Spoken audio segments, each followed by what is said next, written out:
अब तक 5 चरणों में चुनाव हो चुके हैं, 428 सीटों में चुनाव हो चुका है, 115 सीटें बाकी हैं, खासतौर से पंजाब और हरियाणा में, जहां 5 साल से किसान आंदोलन चल रहा है। निवर्तमान प्रधानमंत्री मजबूर हो गए 3 काले कानून, कृषि कानून वापस ले लिया, पर गारंटी जो उन्होंने वादे किए थे किसान संगठनों को, वो पूरा नहीं किया। कांग्रेस पार्टी 5 गारंटी हमने दी है किसानों को, किसान न्याय के लिए।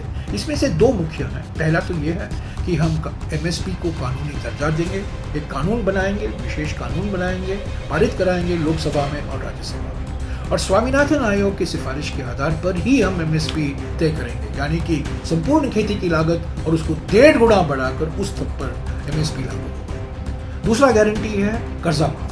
निवर्तमान प्रधानमंत्री ने अपने पूंजीपतियों दोस्तों का 16 लाख करोड़ रुपया कर्जा माफ किया है, पर किसानों को 1 रुपया भी कर्जा माफ नहीं किया। डॉक्टर मनमोहन सिंह जी जब प्रधानमंत्री थे 2008 में 72,000 करोड़ रुपया कर्जा माफ हुआ था किसानों का। अभी हम एक कर्जा माफी आयोग का गठन करेंगे और वो तय करेगा हर राज्य में जिन जिन किसानों का कर्जा माफ हो रहा। ये 2 बड़ी गारंटी। तीसरी बात यह है कि कुछ ही दिन पहले केंद्र सरकार की ओर से एक खत गया था सभी मुख्य सचिवों को कि जो पराली जलाते हैं, खासतौर से पंजाब और हरियाणा में, उन पर उनको एमएसपी का फायदा नहीं पहुंचना चाहिए।